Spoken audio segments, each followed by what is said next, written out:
Welcome to Elks 101. Another episode of Elks Central, breaking this one down.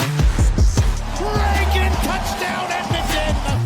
Fajardo, Dunbar, back on top go the Elks!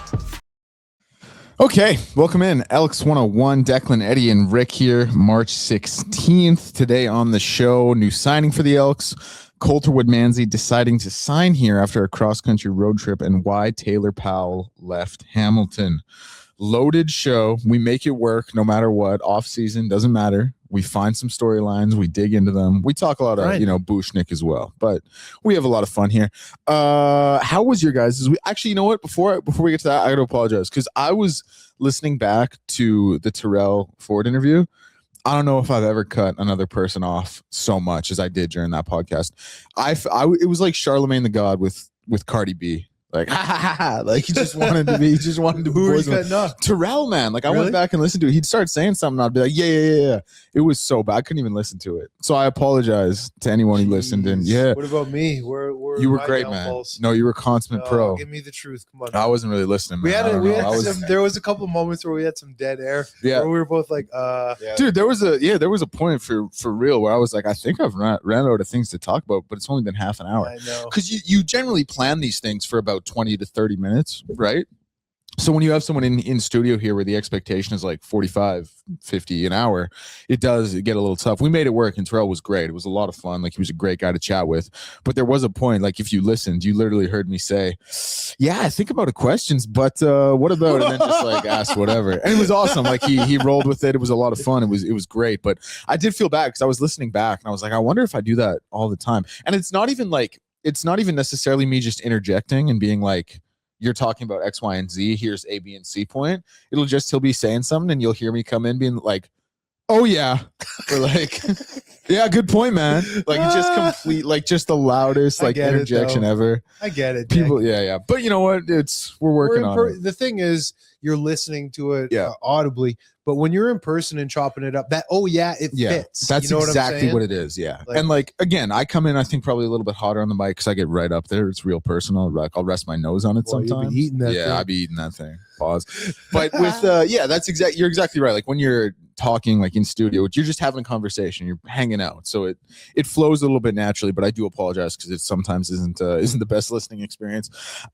will be better. Will be better. We have to be. I have a mortgage riding on this, so we better be. What'd you guys get up to this weekend? Man, super chill weekend. Had my boys' last day of hockey on Saturday, and other than that, honestly, church yesterday, just laid low. It was one of those weekends. Yeah, man. Chilled, laid low. We went for a little community skate at Collingwood yesterday afternoon before the selection show, and it was like packed. Was it? It was. It was so packed. And here's the thing, it was like all skill levels. Because I've said this, like, I'm not the best skater in the world at all. Like, I'm not a very good skater. I'll go ahead and put my hand up right now and say that. But you had guys like absolutely flying. I actually ran into one of the guys I played soccer with when I was like 14. We had a nice chat, but he was there with his girlfriend who was like a figure skater. So I'm like, okay, we got like figure skaters on the sides. We had guys like absolutely zipping, flying around. So this was at the arena there? Yeah, at the arena. We had like adults trying to learn with their partner, and we had kids trying to learn. So it was packed, and it was just the most hectic. Like, and I was thinking there is real potential here for something to be. But like me, like, I'm not the best skater in the world, but obviously, can control my, like, I don't think I'm going to be the one to run into a kid from behind or something, but I'm seeing like it's just that packed though. Dude, it was so packed. And it was kids literally who couldn't stand on skates. And then there was this one dude, he had a Gretzky jersey on, and he looked like Gretzky out in that arena. He was flying around, dude. I was like, he's been watching his speed skating. Like, he was like snowing people and stuff. Like, not quite, but it was just weird, man. And like, so we only stayed for like maybe half an hour, did a couple loops. I was like, I'm just going to stick to the edge. What were you doing? Like, you just wanted to get a little skate in? Yeah, we just wanted to get out and get a little skate in. We usually like going to like outdoor rinks in the neighborhood, not even ODRs, but outdoor, like, what is it, like ice paths, I guess you would call it, like those, just zip around those a little bit. But I bought a new pair of skates this past winter, but they're like a size too big, so my feet would just be crushed after like 5 minutes. But it was cool, it was fun. It was just like I was shocked they didn't kind of divvy it up to like, hey, like from 12 to 1, it's 8 and under. Yeah. From and it was like sketchy. It was sketchy for sure. No accidents, obviously, but it was I thought it was kind of weird. So Yeah. What about you, Rick? What'd you get up to this weekend? It was a big weekend for the bar industry. St. Patty's Saturday party. Oh, that's right. That was that was a big one. So for something like that, do you guys keep it rolling all the way through to tomorrow? Like you'll go basically start Friday night party because what everybody goes out on the weekends or whatnot, and then we'll double down and do another one tomorrow.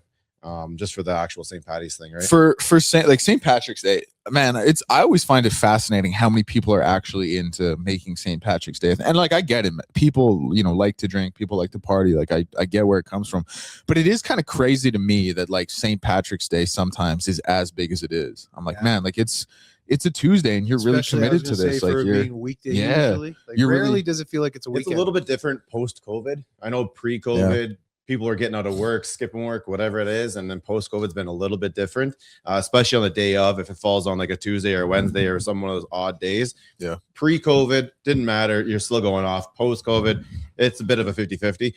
I have no idea what to expect from tomorrow. I think it'll be pretty good, especially like the 6 o'clock on type of a thing. Yeah. It's the daytime happy hour that used to be big. That honestly, I have no idea. Well, I was going to ask, like, for something like this, like, would your biggest day be Friday or Saturday, or will it be tomorrow? So back before COVID, I would have said probably close to, if not the 17th wins. And then right now, I would assume Saturday one. Yeah. But I mean, if we can beat Saturday somehow tomorrow, that'd be impressive. This is another thing I guess I've kind of thought about, because I also think of St. Patrick's Day as like an older person's kind of like drinking holiday. Like that seems just to me the one time a year where like 40 and 50-year-olds will go and get banged up, lit up during the day. So like that's just it. You see your breakdown based on hours of the day, right? Because there'll be some places you go to like your old Burns and whatnot, and they'll be going at 8 a.m. You have people lining up 9 a.m. to get in there, and it's super duper Irish then, right? You got the music, you got the dancers. It's I don't know, people want to get into the drinks or whatever, and then the later it goes, then you start to turn into like a normal night where it's, the younger people are, 8, 9, 10, 11. You start to see the older ones go away. They've been drinking all day. The younger ones, they don't really do that. So they start on later. Man, I got drink specials you got. Yeah. So for tomorrow, I think we're rolling $2 green beer till 7 or something like that, and then Guinness is on for $5, I believe, and I think we're doing half price Jameson, which should break it down to like $4. Honestly, I have a bunch of questions about that, dude. But I remember like a couple of weeks ago, I was hanging with some of my friends, and they were like, "Yeah, like green beers on St. Patty's Day," and I was like, "Yeah, whatever." And my buddy was like, "Yeah, let's go to Duggan's," and I was like, "You have lost your mind if you think we're getting into Duggan's on a Tuesday after work. Like you are in banana land. There is no chance. You should be able to get in. It's just sitting down at the table might be hard." Yeah. So I remember. Pardon? Get to the wood. Mm-hmm. There is like, dude, Duggan's around Christmas. Like I love going around that time. Like they set it up beautifully. It is like having a pint of Guinness with your friends. Like that's when you feel like you're in one of those TikToks that people make fun of. Like these are the good times. And you're just standing around drinking Guinness. But I remember one St. Patty's Day they ran out of green beer. And I just was like, so what? Like, cause is your green? They ran out of food color. Yeah, exactly. Yeah. They just, I mean, I got the beer or whatever, but it was just because what is it? Is it just Molson? Like, is it the house lager? Honestly, so most places just use like a lager. Usually like your cheapest one out there. So for us, we do a Phillips is out of Victoria, I believe. So we're just do their full tilt, and then a couple drops of green into a big container of water, and it'll makes it go green. Yeah. I was just going to ask, in the bar scene, the entertainment industry, what's the most popular drink that you see? I honestly have a lot of questions about the bar industry right now. So in terms of shots, probably some sort of vodka Red Bull type of vodka bomb thing. Yeah. You can get out to some people still do the whiskey, so you're still doing Jameson. Tequila is still pretty big. Drinks wise, for us anyways, it's more highballs, right? We're not a big cocktail place. We have a cocktail menu, but that's not really what anyone's coming for. So it's just quick little highballs, Ryan Cokes, rum and whatever's, and vodka water is usually the way it goes. Dude, do you get like 18-year-olds trying to be pretentious with their drink orders? Because I was that guy. Like, dude, I remember I would go to like that guy. No, I was, dude, for 100%. I remember I went to like Beercade and I was like trying to order like White Russians and old fashioned stuff. Like, I didn't even have an acquired taste for it. I just wanted to be sick. You might have some people come in and try and get an old fashioned off. We don't do the big ice cubes. I don't know if we carry even all the products. Like I said, we're not really the cocktail bar. No. We're a throwdown, get going. Just your regular blue collar Edmonton type of place. That's kind of the way it goes. So Post COVID, was there like a crazy boom of everyone returning to the bar for like a finite like period?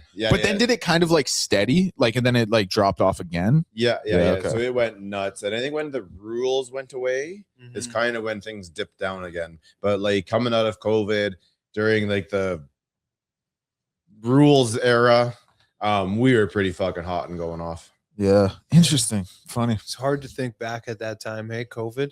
6 years ago, Social pretty much like 6 years ago. Yeah, it was wow. something. It's a blur almost. It is. I mean, thankfully, I didn't really want to focus on that part of our lives too much. It is what it is, but yeah, it is kind of weird to think back and what we went through, and then it's not like us in this city or this block or this community; it's the whole world. World. Yeah.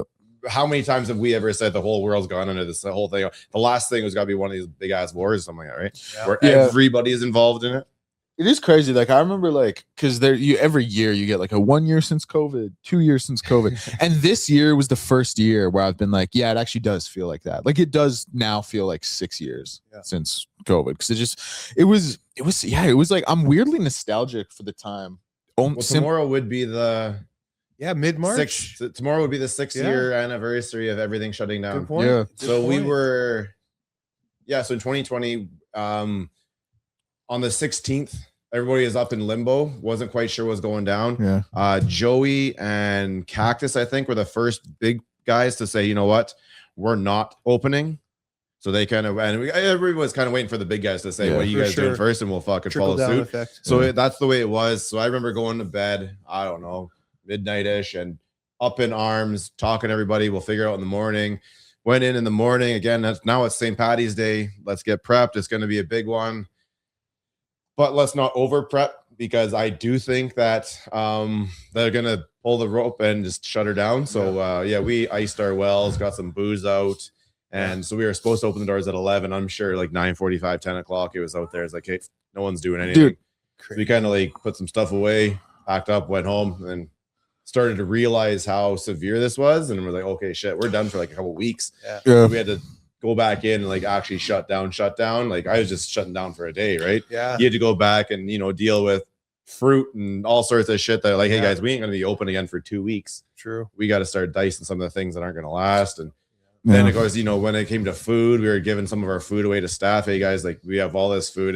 We're just going to throw it in the garbage because we're not going to use it for 2 weeks. It's going to go bad. Come on in, grab whatever the fuck you want. Crazy. We have no idea what the hell is going to happen going forward. So it was really, really weird. Dude, I remember my last ever shift at a restaurant. I was working at Match out like while I was in school out at WEM, and I remember it was March 14th because I remember Kevin Lee and Charles Oliveira, they had a fight that day scheduled. It was out in Brazil, and it was in the afternoon. And Brazil, like the state that Brasilia exists in, they said like no fans, like this is going to be behind closed doors, like these athletes can compete but no fans there. And this was before the masks and stuff. This was before distancing, like before CDC guidelines, but that state of Brazil said like no masks. So I remember, and it was an afternoon card, I remember watching it like in the bar or at the restaurant during the afternoon. And I also remember like our manager telling us like, like clean everything, like wipe everything, like tongs for everything, don't touch everything. And like it was completely dead. Like no one really went to that place anyway.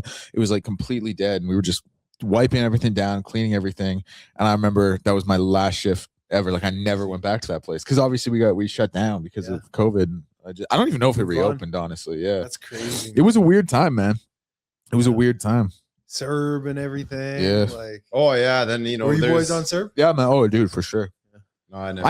I needed it. I was like, because I was in school at the time. You needed to get the I had 2 jobs that were both went up in the air. For sure. But it was dope. Yeah, dude. I just I went to the mountains like every day with my buddy. Like we just hiked. It was like it was awesome. Like it was. That's why I say like I'm weirdly nostalgic for it because it was just like I don't think we'll ever experience something like that again. Because I think even if there was another pandemic, the public pushback. I agree. And then for it to be what we had during COVID, it would have to be like 80% death rate or something. You know what I mean? You're gonna need like, to see the deaths. Yeah, exactly. Oh yeah, and there were deaths from COVID. We're not saying there but I know for a fact that the numbers were inflated. Yeah, because for sure. Yeah, like it would need to be because the public percent, like it would have to be. I agree. Something the public would have to see with their own eyes, and it would probably have to hit close. As gruesome as this sounds, it would probably have to hit close to home early for a lot of people for them to take it seriously. Yeah, you know what I mean? True.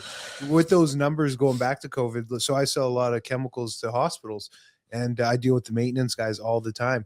And I'll go in there, and they would tell me, behind closed doors, like the numbers aren't what they appear, because for every COVID-related death, exactly, the hospital you're getting money.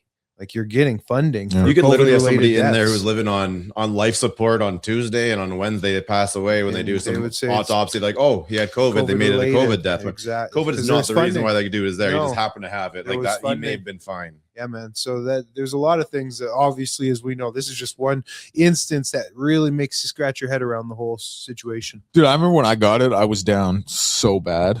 Like I had it for maybe 3-4 days, and I was just laying in bed, like couldn't breathe or anything, because I have asthma as well. So I was just like, it was brutal. Like I was just laying there like with a fever for 4 days doing nothing. Like can't even watch TV basically. But yeah, it was crazy. It was a crazy time. We are past that. Yeah. You guys into college basketball selection Sunday yesterday? Man. Giddy up. It's time for the turn. Do you guys you won a sports 1440? I haven't yet? You want to brag a little? Because I have. I know, man. Do you know who won last year though? Oh, I don't know if I want to be in the same category as Donnie P. That's crazy. But that is crazy. March Madness is the one. Crapshoot. Oh, complete crap. March Madness is the one, like, I don't mind, like, if I'm wrong about, like, the NHL playoffs or, like, the NFL playoffs or the NBA playoffs, like, most people are tuned in kind of enough through pop culture that it's, like, it doesn't make you feel bad if you get it wrong. College basketball is the one where, like, I'm watching. They weren't watching Furman like I was. They weren't watching the MAC to see how Miami, Ohio was doing in conference play like I was.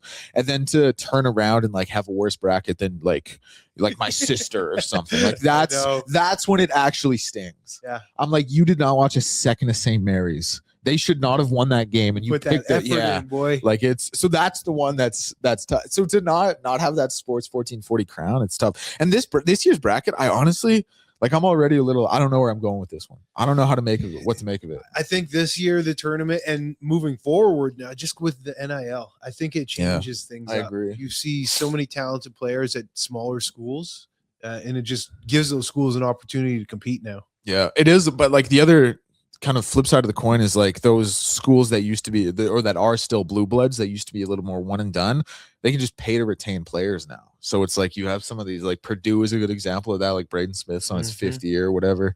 I don't know. It's like Caleb Wilson in North Carolina. I know he's injured, but that'd be another one. I actually think North Carolina loses to BCU.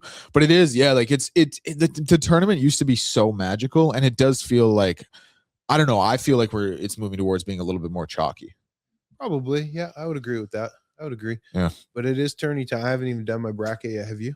No, well, I'm going to wait for the first 4 matchups. I'm going to wait for Texas, NC State, Miami of Ohio, SMU. So I'll fill it out Wednesday night after those first 4. Like those first 2 16 matchups. I forget which ones they are. But I mean, I'm obviously going to pick the 1 seeds. Like that's not, we're not breaking news here. For sure. But yeah, like those are a lot. Like I think the Texas NC State winner might be able to get by BYU. BYU's really, like, as good as AJ DeMonta is, they're kind of like, it's kind of all through him. Yeah. And he is very good. Like he's gonna be a top 3 pick. How many wins did they have this year? I think they were 23-11. Okay. I thought they had more. I thought they might have been like 26-9. I could be wrong. Let me look them up. Yeah. And then like if Miami of Ohio beats SMU, I think I gotta pick them just because of the story. Like they'll be 32-1. Like you can't pick them. You know what I mean? It's a pretty amazing story. Yeah. Let me look. Check that out real quick. I thought they had more than 23 wins BYU, but I could be wrong. I mean, I'm debating it with you. They're 23-11. Yeah, 23-11. Yeah, this is your jam. Yeah. 23-1 would be. It'd be dope, but it'd also be like, why'd you leave 9 games on the schedule? Yeah. 9-9 in the Big 12. The Big 12 was really good this year, to be fair. Yeah. Do you guys fill out a bracket at work, Rick? Yeah, we'll do one just for keep staff engaged and whatnot, just for fucking fun, for morale. Do you guys have any big college basketball heads? No, I don't think anybody's really that big into it. I think we're mostly like football, obviously a lot more hockey, but we'll get into it. I don't know if anyone's out there is a real expert though. The other thing is for like a lot of people, like they're kind of done with it after the first weekend. Like it's 4 straight days. That's where the craziness happens. That's where Mad upsets. Yeah, you'll get your upsets, and then from there it gets a little bit more like the big boys winning out, and people kind of tune out. So I get it. Like for me, like I love like last year's Final Four, those 4 1 seeds, they all had a Ken Palm rating of above 35. Like I couldn't wait for that Final Four because I knew it was going to be great basketball. But I think for most people, or maybe not most, but for a lot of people, they see 4 number 1 seeds and they're like, "Whoa, this is boring." Which I understand where they're coming from as well. But it is, yeah, it is. Someone kind of said it's like the NCAA tournament is like a bachelor party. Like the first weekend is like the first couple days where you're just so into it. By the end, you're like, I gotta get home to the wife and kids. You know what I mean? So yeah, that's a good analogy. But yeah, I guess you're aiming to be the first 2-time winner of the sports. Yeah, sports I'm looking to go 2 out of 3 years. See if I can make some magic. Be pretty impressive. A fella knows ball. I feel like Big ball knower. Yeah. Whoa. Pause. Whoopsie. I feel like I got to do better than at least. Really, I should be all the staff in Sports 14-4, but I like at least half. I got to be better than half of them. Got to be at least like Carius, Gregor, Low Tide for sure.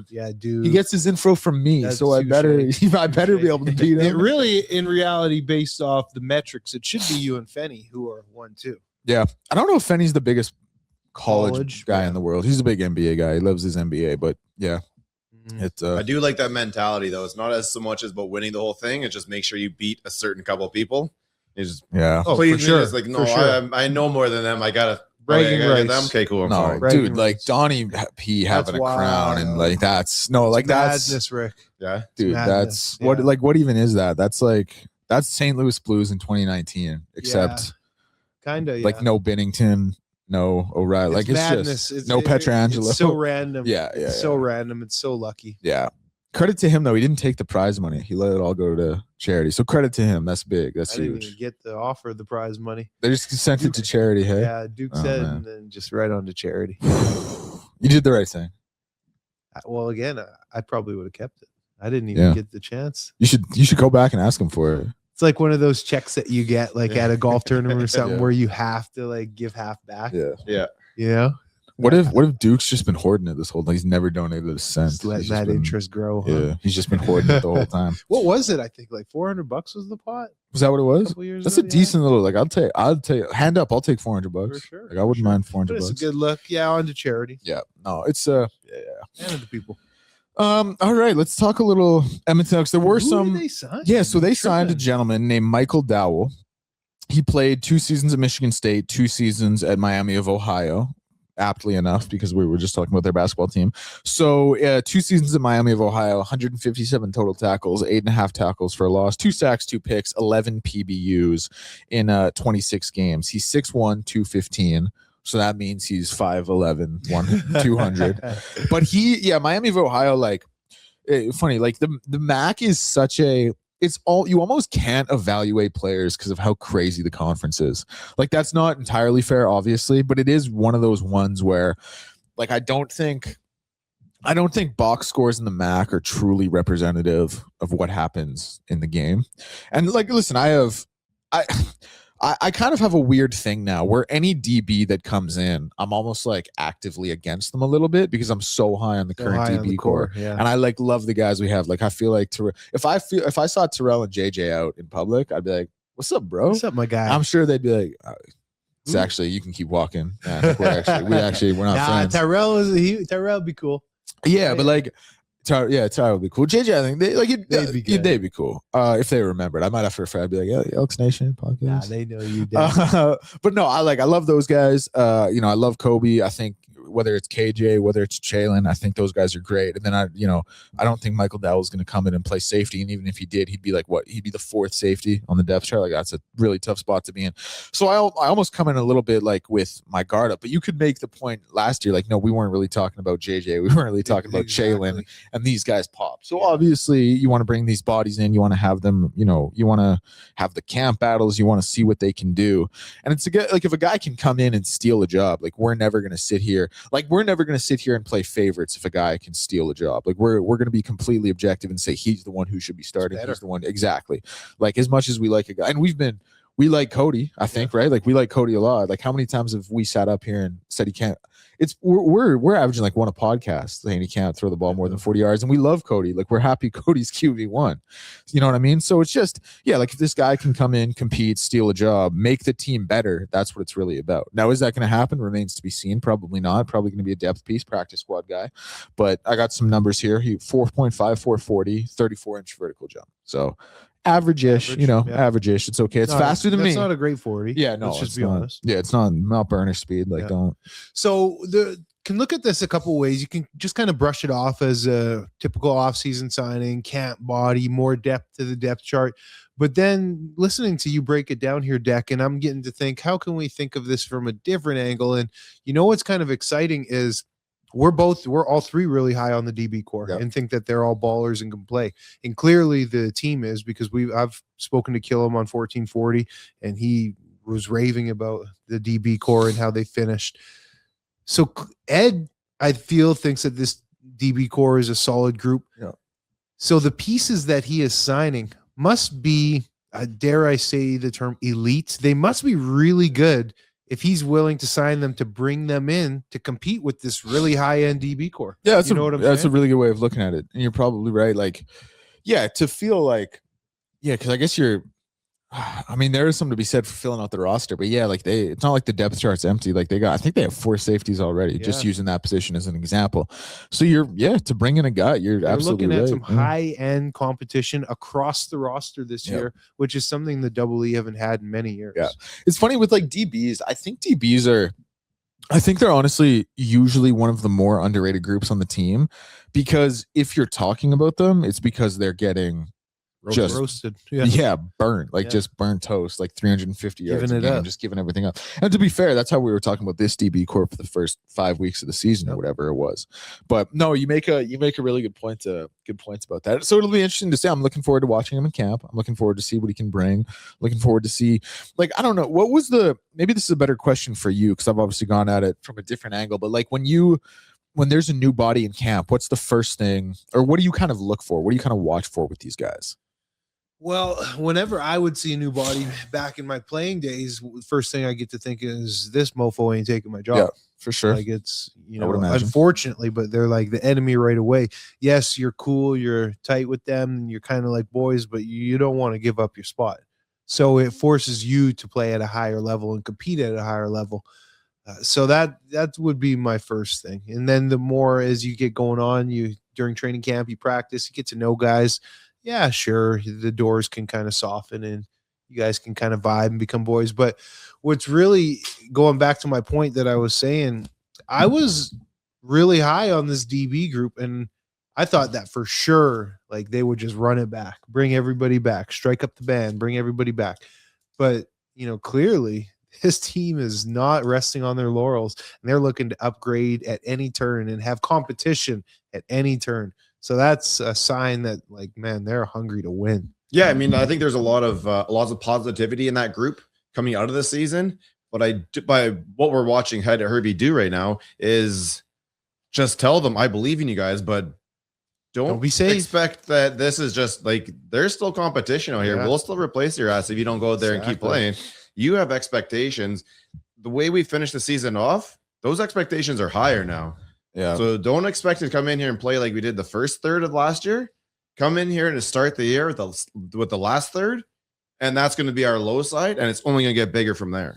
Yeah, it is fun. First of all, apologies to anyone who heard me on wrapping that breathing strip. Had to throw that bad boy on. Got that on. Yeah, I was getting sick because it was either crinkler for a couple seconds or a lot of into the mic. So I made a business decision. But it is funny because we make a lot of points that I think are really solid points that we like what this team built. We like the foundation of this team, and they brought a lot of pieces back. It's obviously been reflected in the moves.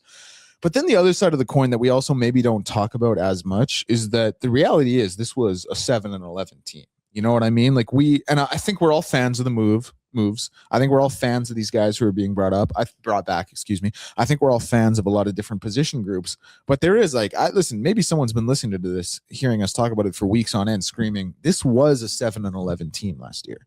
And that is true. You are correct. This was a 7-11 team that missed the playoffs. Now, they left some games on the board. I think we all think they were better than that. But the reality is 7-11 team that left some games on the board, missed the playoffs. When you have that situation, like you can't as much as you might like these guys, you can't just rest on your laurels. You have to bring in competition. You have to at least attempt or give the appearance of attempting to try and get better. And so I think that's what Ed's doing here. Well said. That's the reality you're in when you are 7-11. And maybe bring me on as a coach. Whoops. Got a couple trick plays in the old back pocket. Yeah, I mean, flicker it's what? crazy because I'm like a defensive guy through and through. I think you guys know that, but I think I'd be a better OC. But I think I'd be a better OC because of the defensive background. Like, you know what I mean? Like, it's just because my thing with being an OC, I'd be like, what do you mean we can't run 4 flea flickers in a row? Well, Like, and they'd be like, well, Declan, the offense doesn't quite work like that. You're not missing the mark by saying that, though. Because when I had to go and play right guard, the game certainly was, I could see it differently and was slower for me because I'm looking at the defensive lineman lining up across from me. And I know what he's going to try and do. Exactly. I can tell his keys. I can tell if he's going to try and run a twist on me and stuff. So it did help for sure. Like I'm not, I joke a lot. I'm not at all comparing myself to a CFL coach, and like CFL coaches and CFL offensive coordinators obviously know way more than me. Joke's over. But the mindset. That's exactly it. Like I think there is something to be said for someone who is an offensive guy and always has been versus someone coming from the defense and really knowing like what tendencies are or what's happening on that defensive side of the ball. So when you played guard, did you try and fake him out at all? Like, you know what you're doing. If you look at a guard and he's doing something specific, you're like, this is what he's about to do. Yeah. So having that knowledge, did you do that to try and sucker in the defensive end? Because you're like, I know he thinks I'm going to do this, but I'm actually going to do this. It's funny, Rick. I would try. Yeah. On some instances, like a screen pass, I would kick out, like just to fake that I'm kicking out one way. And then I'd be rushing back the other way to go and make a block downfield.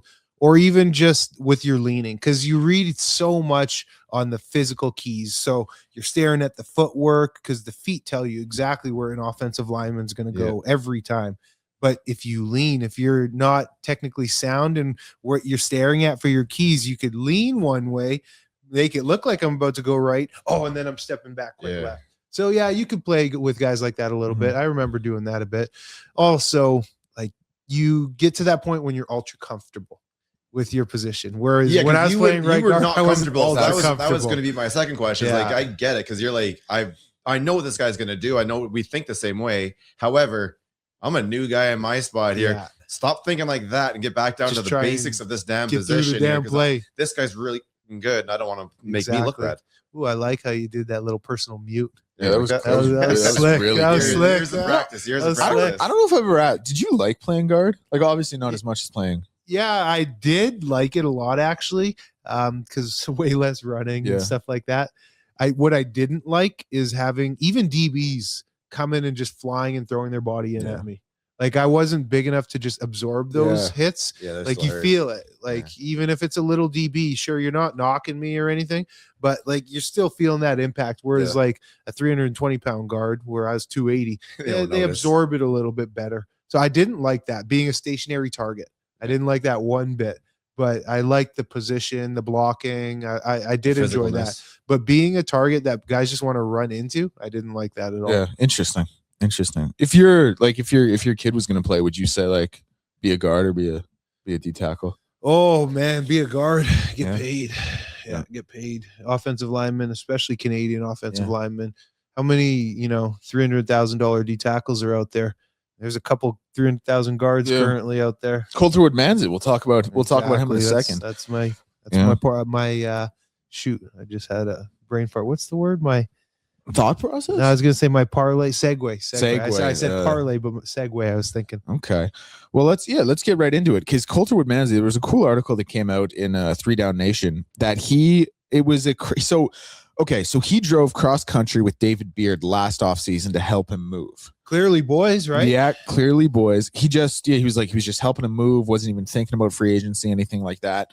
But so they came down here. First of all, he said it was one of the most gorgeous drives he's ever done, Hamilton to Edmonton.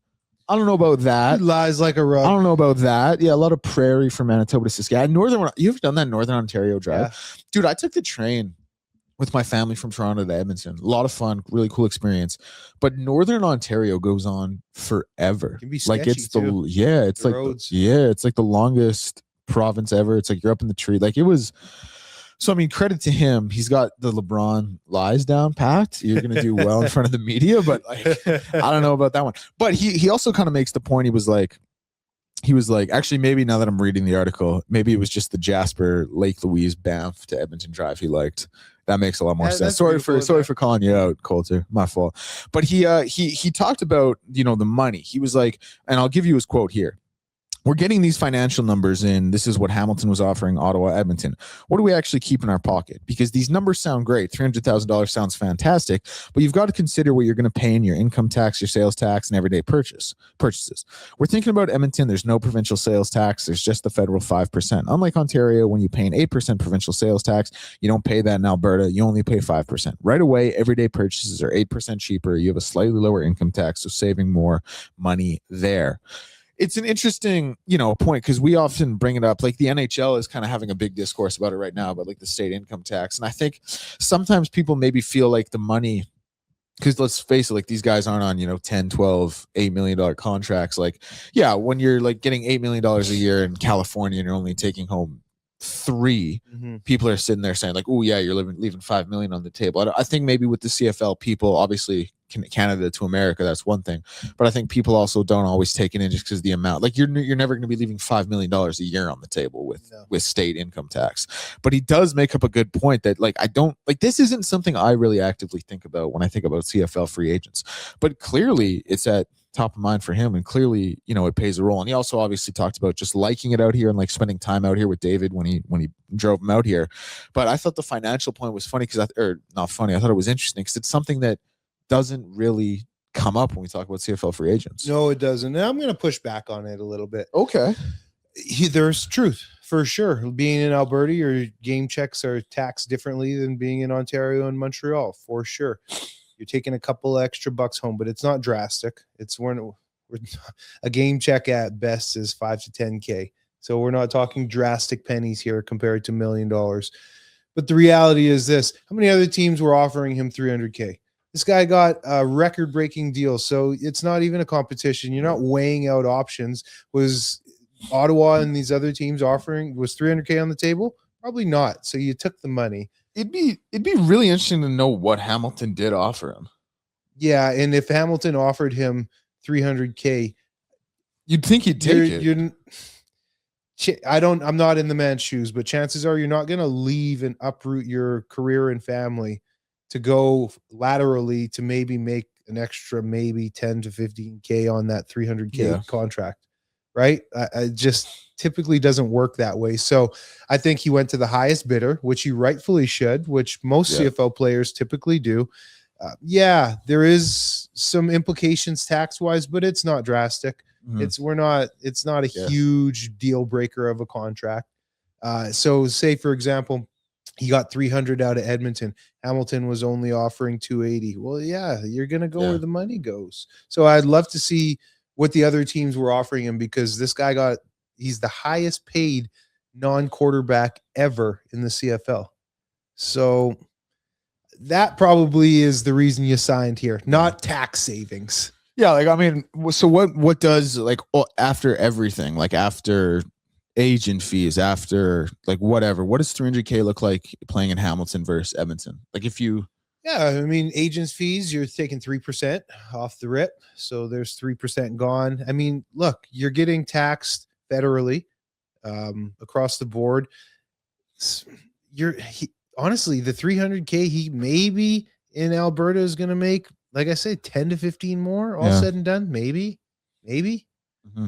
Yeah, it's not like a drastic difference where, I'm not going to choose to play in Ontario because of the taxes. No. Yeah. Well, it's just cost of living too, right? Because he does mention cost of living and land tax and all sorts of weird things. He does mention that, yeah. So, I mean, let's face it, it's 8% on everything you buy right off the hop, right? You're saving. Sort of a little bit of that, and a little bit of land tax, and a little bit of this, and a little bit of that. When you add up all those things, it starts to add up. I guess I get my challenge, like I say, will be in the negotiations in my life and guys that I've been really close with, that has never come up. You're going to the highest bidder because it is the CFL. It is such a small career. Gonna get the money as much as you can, as quick as you can. I've never heard a guy debate, taxes as that being one of the factor. He's choosing a team. Usually you're going to the highest bidder, man. Do you know, maybe you've talked with this, do you know who you played with that got like the biggest contract? Maybe you don't want at to say that time. maybe, yeah. Like Odell Willis had a huge one. He was making like right around 200K back then for a defensive end. That was massive, like unheard of. Darius Bowman for the receiver market was getting crazy money for a couple of years. I mean, Michael Riley, when he went to BC, I wasn't a teammate of his then, but went to BC for that 700K. That was, kind of a questionable contract there that Ed gave him. So I've played with a lot of guys. Matt O'Donnell, big money. Armando Sewell, huge money. Yeah, two huge guys too. Yeah, literally, huge money for huge guys. Yeah, it's interesting. Would you like how much? Sorry to cut you off, but Mondo, who's a good buddy, he played in Montreal, and he said, they tax the crap out of you. But I mean, at the end of the day, if Montreal's offering you 170 and another team's 150, sure, you're getting taxed more, but you're going to take that 170. You're not going to turn down less because it's tax implications. How much would that factor in for more? I should say. How much would that factor in for you guys personally when you look at a league like the NHL? I think is just the one that comes to mind because it's like there's Canada and America and the money. Like listen, if you're in the NBA or the NFL now and like those. Dude, even with those state taxes, like you're making such life, like it just doesn't matter. You know what I mean? But the NHL, it's like obviously the AAVs are a little bit lower. Yeah. Like, how much does that factor in for you two personally? Like, would you rather play?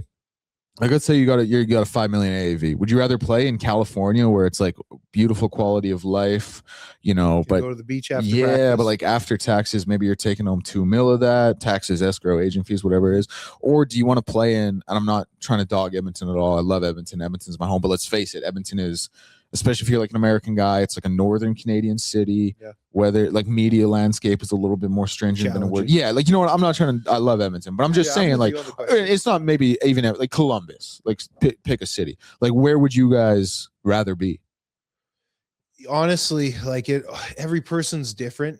It is very individual. Yeah. What I've noticed though is a lot of guys are competitive. Connor McDavid broke this mold, but most guys when they get paid, they want to get the record-breaking deal. Yeah. They want to be the highest at their position, right? It's like an ego, a pride. Everybody's trying to be the highest paid. It's a big NFL receiver thing. Like, give me $1 more. Exactly. You know what I mean? You just want to be capped out as the highest at that position. So when Connor signed that 2-year deal, the 2-year extension at 12.5 or whatever it was, like that's a mold-breaking deal, right? That's a guy who's showing that he wants to win it. Usually, though, in football, you're not a difference too. Connor can sign that because it's a guaranteed contract. Yeah. In football, you're never going to turn down less because it's not guaranteed. So it's night and day, apples and oranges. Football, you're trying to capitalize every dollar because you could get busted up and your career could be over after that injury. Whereas hockey, you get hurt in year 1 of your guaranteed 8 years, you're getting paid. Yeah. So there's a huge difference mentally. Yeah. You're taking as much as you can always. What about you, Rick? Where do you kind of come out on that argument? It would probably depend on everything, where you are in your career, what you've done so far in your career. Like you look at a guy like Myles Garrett, right? Like I thought he wanted to win. He wants that. He wants that ring. He wants that ring. Well, you're not going to win there. Cool, he said trade me, and then they said, how about 160 million over 4 years? Yeah, no problem. He said, I'll go have a career year for you. Yeah. So yeah, you know what? I think if I had to put myself in that spot, income is definitely going to be a big part of it, but winning is going to be a big part of it. And then, but I do think you get to a point in your career where lifestyle is going to start to, become more important than it was at 23. Living in the warm weather is going to be it's going to weigh a little bit more than when you're 22 and you just don't give a shit, right? It's true. I think players' desire to win in some sports is a little overrated. Like everyone wants to win for sure, and these guys are all competitive but there is no question. I promise you, Zach LaVine wants to make $50 million a year more than he wants to win a ring. I promise you. I shouldn't promise because I don't know Zach LaVine, but that's the sport. You know what I mean? That like, comes to mind when you make that statement. It's basketball. Yeah, that's the sport. You can. I think football a little bit too. Yeah. Myles Garrett's actually a great example. We just talked about him, but guys get paid though. Yeah. They want the money. Yeah. And you can see that guys don't care as long as they're getting paid. Yeah. And then you look at a guy like Connor McDavid where money is never going to be an issue for him because he's always going to be. So he wants to go fucking win. Yeah. Right. Because this is not about exactly. It's a legacy to him. He has to live up to bigger than what majority of professional athletes go through. Yeah, if he's he also doesn't get that, unique. it's a failure. He's 100%. He's also unique in that situation. Like I already think he's the best player ever to not have a ring in any sport. I mean, well, I guess like Barry Bonds, because baseball's the one you can't judge a guy by rings. No, it's not about the rings. Yeah, like baseball, it's so tough. But yeah, like it's funny because we so many times like fans talk about, you know, a player, and I'm not talking about a superstar level player, but they'll talk about a player and be like, you know, why would he, you know, why would he want to get traded when he could stay here and win? I was like, dude, like he could make $3 million here and be the ninth guy to get the cup, who everyone's going to kind of forget about and rip him if he does something wrong. Or he can go XYZ market and make $9 million a year. Obviously there's no $3 million player. That's a $9 million player somewhere else. I'm just using these numbers for a reference point, but you know what I mean? Like there are some guys guys just, they want to be number one. They want to be number one. And that's really all that Tyreek Hill, that would come to mind. Like he left a winning team to go be the highest paid receiver. Yep. Right. Left a winning culture, the Chiefs culture, just for the money to become a highest paid guy. Some guys just want to get like that is, and I just really, to kind of wrap this whole thing up before we start talking about Taylor Powell here. Like I really do just think like fans overrate certain players' desire to like people. Yeah. Like it's just, people bring up the fifth defenseman all the time. It's like, why would you want to go somewhere else when he could win here? It's like, dude, do you think you'd rather win here making $1 million too, or go somewhere and be a $4 million? Like people, and then all of a sudden when you go to the other place, now you're getting bigger minutes, you're getting power play. Yeah, behind, exactly. You know, you're getting more important things sometimes, and that has to be a factor as well. Absolutely. Yeah, absolutely. No, that's a good point, Deck. I played with a lot of guys who don't love winning nearly as much as me. Yep, for sure. For sure. Yep, absolutely. That's why we make such a good duo. Just chasing the dub all the time. Yeah. Ed, Deck, and Rick. We got the dub chasers.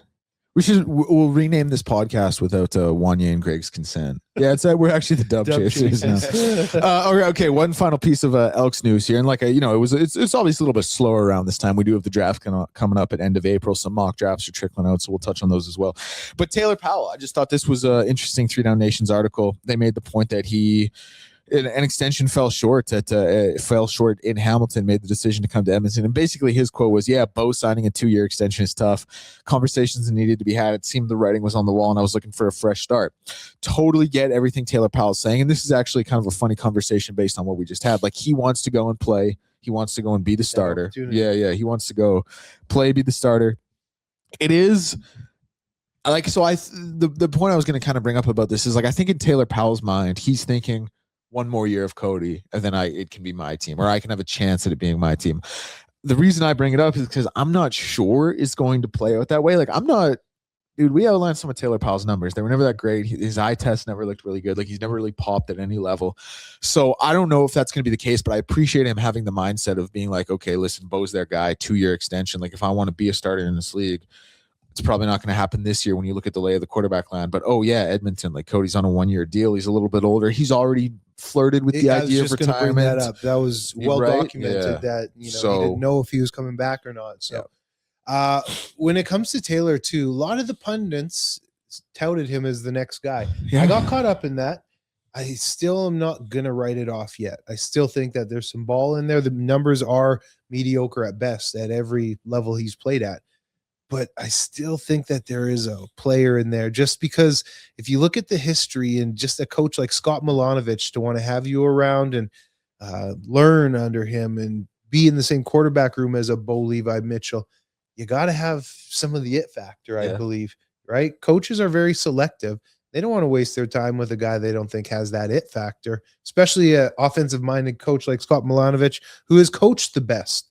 He's seen high-level quarterback play. Yeah. Right. So I think for Hamilton to even have had him for as long as they did in a backup role says something that maybe there is something there still. We just haven't seen it. It's a great point. Like we talk, I want to ask you this because we talk a lot about, camp and position battles being there to be won, but quarterback's a little bit different.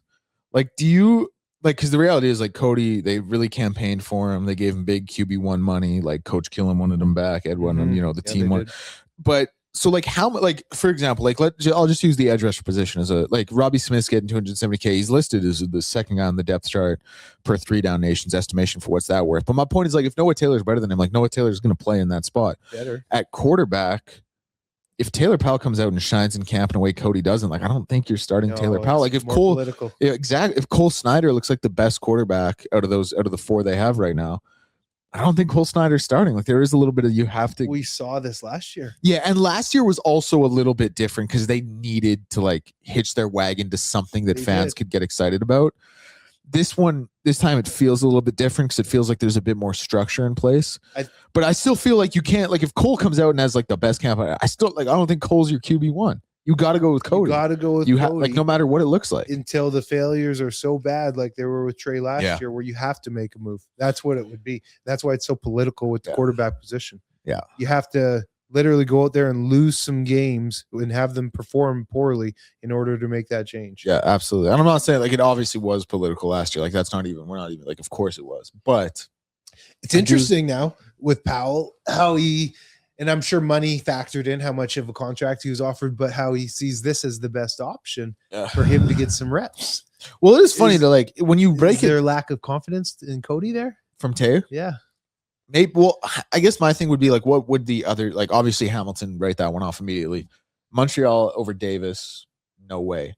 Toronto's kind of got a fluid QB situation, but they theoretically have 2 guys in Chad and Nick. Winnipeg would be one you would look at. Mm-hmm. I think Saskatchewan would be one you would look at because Trevor Harris just had his 6th grandchild. And then like Calgary, no. BC, no. What would be the other one? Ottawa. That's where from Sask went, Jake Meyer. Yep. Yeah. And I think you nailed it with Winnipeg, Sask, and Edmonton. Yeah. And I wonder how much, like I don't want to speak for Taylor, of course, but I wonder how much he looked at those situations and he's like, Winnipeg, all those Grey Cups in a row, all those Western, division championships in a row.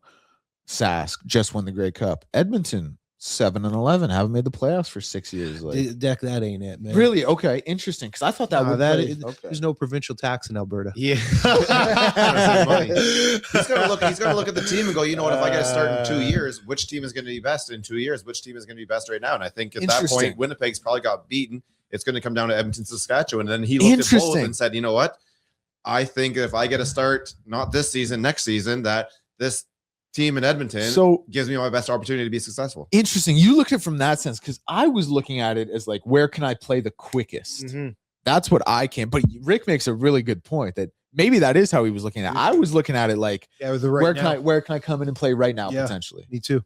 Interesting. But that is a good point that Rick brings up. Because you want to be in a situation where you can succeed, right? And if a guy like him gets an automatic spot on a team, that team's probably not set up to win very well. True. Yeah. Right. But if you can get lucky enough to find to be in a spot where you get to be the quarterback on a team that's ready to compete right off the hop, I think that's probably the biggest selling point out there. And to your point, Rick, like if he blows it, if he gets in and he blows it, it's probably it. But he better not be thinking like that. They can't, right? Because like no professional athlete is like, oh, I don't want to blow it here. They're like, I'm gonna succeed. So when I get my opportunity, which could be next year, could be halfway through this year, most likely won't be week 1 or 2, but that's fine because I am where I am in my career. What teams do I have the best opportunity? You don't want to think about it, but there is still like a human element of knowing like, hey, I've been a backup for 3 years. I mean, 1 year he started and then, got the concussion and that starting year wasn't great. Good knowing you're going to be like 4th year backup. How old is he? 27. But there is like a human element of knowing, like, it's not like I've been thrown for 5K every year and had a knee injury and I got to work my way back up. There is some for knowing, like, I've been that second guy on the depth chart for a while now. Yeah. And there was a reason I wasn't starting. So you make a lot of good points. Like, I don't disagree with any of them. And if you're going to back up, you don't want to be backing up a guy who's 28. That dude's going to be around forever. True. You have a guy who's absolutely most likely got 1 year left. It's funny. Like, you would think backing up Bo Levi would be, like, he's been around forever. He's old, but then those two 2-year extension. Yeah. No, I'm interested to see how it plays out. I'm really interested to watch these guys get going in camp. And Bo, he's had shoulder issues in the past, but Bo is not a guy who gets hurt a lot because he's not like a scrambler who puts his body at risk. He's a total pocket passer. The only time you're going to get home to him is if you have a good pass rush. And other than that, you're never going to touch Bo because he gets the ball out so quick. Yeah, hated him in Calgary for that. He was the hardest quarterback to sack because his timing, it was so quick. So if you get a good pass rush, mean, he's going to see it coming and get rid of it. He's one of the best the CFL's ever seen. No question about it. It's true. Is what it is. Okay, do we want to get to a little Rick's rants, or is there anything else you guys want to touch on this? No, I think I'm good here. All right. I think we've talked about this before. I know you guys are both going to be on my side on this one. It's very simple out there. It probably cures so much anger. Just a simple thank you wave. Sorry wave. Just in the car, just the acknowledgement of sorry, fucked up. Sorry, this, sorry, that. Doesn't really matter. Even the mess up wave, like I screwed up. That's a big one. Yeah, that's a big no one. problem, man. it goes a long way, man. A very small gesture goes a long way. And this goes back to Friday's show when Tyrell was talking about just be a nice person, right? Same damn thing, man. Just a quick little wave solves everything. It is without a doubt one of my biggest pet peeves. Likewise. And it like generally speaking, it's something that's like pretty little, but it is crazy how much of an like it'll send me into a frenzy. It's little, but it's human acknowledgement. Yeah. That's why Yeah. it's not little. Like That's a we're good- all great going point. through this world together. Yeah. So just have that common courtesy. In Manitoba, on the license plates, it says friendly Manitoba. And honestly, like people are they wave a ton. Like it's, very Canadian, the way they go about things. Here in Alberta, it's different, man. I think everyone's nice until they get a windshield in front of them. Then they turn weird. It's like that little chihuahua with the fence there and is barking as long as the fence is there. That's your windshield. Move that. Shuts right up. yeah, man. Like that courtesy wave when you let someone in. Goes a It long way. annoys me if I don't get I it. agree. It annoys No, me if I don't get it. It fly. Or dude, especially like if I, for like whatever reason, like it's kind of like a two-way street, but there are cars like residential area, and you pull off to the side Yeah, just when the other and no let 'em wave. go. Like Nothing on the steering wheel. My grandpa growing up in the States, he'd be driving hand on the wheel, and he'd always just do the two hand. Yeah, it's That's the a finger, clutch man. one. Yeah, such That's a a clutch clutch one. little small town Yeah. thing. that's a great one, Rick. Like it fires me up to no end. And I go so far as like when I do it, I'll pop the sunroof open quick just so you can really see the hand pop. Dude, up. I I- don't wave it, but I just poke it up. Yeah. I leave it up there. Like I'm waving too long. I've probably waved too long to the point they think I'm trying to like flag them down or something. Like I do really leave it up because I want them to see it. Yeah. Because I get so mad when someone doesn't. Yeah, Like, man. You're looking back there, making sure they're looking. Yeah, You're yeah, looking at totally, me, right? totally. It's the old Seinfeld. It's the old George Costanza tip. You didn't see me tip. We're gonna take There it back is- to you. Didn't see it. There is also something to be said for like when someone gives you like a real nice like head nod wave, like tip of the cap. You're like, yeah, man. Hey, Yeah. you too, buddy. Feel- Yeah, exactly, you know what I mean? exactly. Like, Okay, so so you want to get a beer after this? does the wave feel as good as if someone pops on their four ways real quick, like a thank you? Waves way better. Waves I've better. actually, I don't know if I've ever had someone pop on. Oh, the you floors haven't, as eh? much, Have you, know? Rick? Yeah, I think so. Like you let them in, they'll pop it in, like let it blink a couple times and then shut them off. usually like a bus quick driver or thank something you. like that too. Yeah. Interesting. No, like the wave for me, because the thing is, I think if I saw the four-way one, I'd just be like, well, they accidentally hit it. Like they weren't accidentally waving at me. You know what I mean? Justify it down. Yeah. But that's a good one. That's a good rant. That's a good one. Do we want to get to a little blind ranking? Yeah, we're ready to roll here. So just before that, we will announce some breaking news here. We have the official hosts of the 2028 World Cup of Hockey. I think we heard this morning, I think everybody heard it. Kevin Weeks came out and said there's something big coming from Alberta. So the hosts are Calgary, Edmonton, and Prague. So No we'll have, way. they'll be playing over in Europe as well. Interesting. How does that work? No idea. Wow. Okay, shout out, man. That's awesome. Yeah, that is. That's all. That's huge for the city. Rick, you reminded me too. Some other news that I saw just over the weekend. Ryder, our own Yeah. nation's true Oh yeah, Ryder, he's signed up. signed up to be in-game host. Yeah, so again. he'll continue. This is his, I believe, 5th year. We were talking about this So last running week. I it think back. it's his 5th year being the in-game host for the Elks games. He will also be working with us here at ElksNation. We'll get some sort of field access, just a bit of a different scope from what we were able to bring last year. Yeah, man. Yeah. So yeah, no, that's awesome. And Yeah. then I think Lisa will be out there as well. So yeah, we'll they work across the office here, about 15 feet away from us. So yeah, no, it's fun to have them around. So yeah, I think everyone's really excited about this upcoming season. All under that nation umbrella, baby. Exactly. All right. So I don't know where I came up with this or why I came up with this, but today's blind rankings, we're going to 1980s WWF.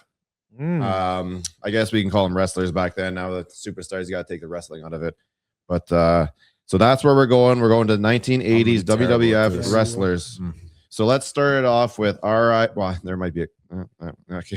They're all Jesus. Yeah, I didn't think of that till right now. This is apparently this is a big RIP fucking rankings here.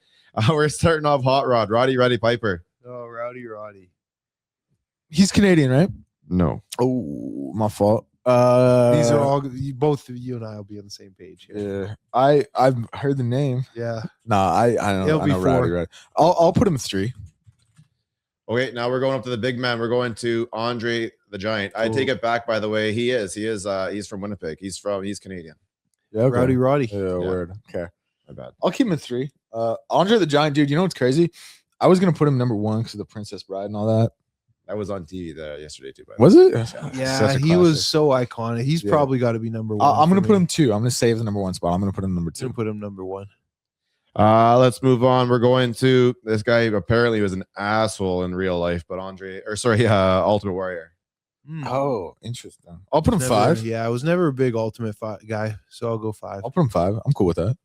We're going to the man with 24-inch biceps, Hulk Hogan. I think Hulkster. See, that's what I was saving the 1 spot for, just because of the icon status. Like I think you got to put Hulk number 1. Now, to be fair, like some of these guys might be more iconic in Honestly, WWF these lore. guys are all relatively on the same type of shelf, I believe, and then it's personal opinion after that. Yeah, Hulk Hogan did have for me. an A&E show about his life, And he was in Rocky. Yeah, He was in Rocky, but Andre was just bigger than life. Yep. Yeah. I'll put Hulk 1. So I left it open for him, so I'll throw him there. Yeah, and this probably bugged him because he would have been considered like Hulk's little brother type of thing, but we're going Macho Man. Oh, Randy. Okay. Yeah. I like Randy. I'll put him 4, obviously. 3. Where he goes? But, so I had Hulk, Andre the Giant, Roddy, Macho Man, Randy Savage, and the Ultimate Warrior. I think that's a good 5. I like it. All right, I'm cool with that. Yeah. I had Andre, Hulk, Macho, Rowdy, then Ultimate Warrior. Okay. Yep. Yeah, I think we did. Yeah, I think we did it. Oh yeah. Shout out. Oh, All right. Anything else you guys want to end off with? another one. We baby. talked way more football than I was expecting we That were was going to good. talk, to be honest. Yeah, it was a good conversation. Yeah, it was a good breakdown today. We will be back Friday. Any ideas? No. Who do you guys want? Should ask for Killer. Yeah, we should. I love the idea. The Elks media guy, he brought it up to us after the show yesterday about doing like a live on location podcast down in Con. I think that'd be a lot of fun. I would love to. I'd love to do that. We'll make that happen. If we could do that, I think that'd be a lot of fun. But yeah, let's aim for Coach Killam. I think that'd be great. Yeah. Any final thoughts? Anything we missed? Anything? No. All right. Well, in that case, thank you guys for listening. We'll talk to you on Friday. Love you guys.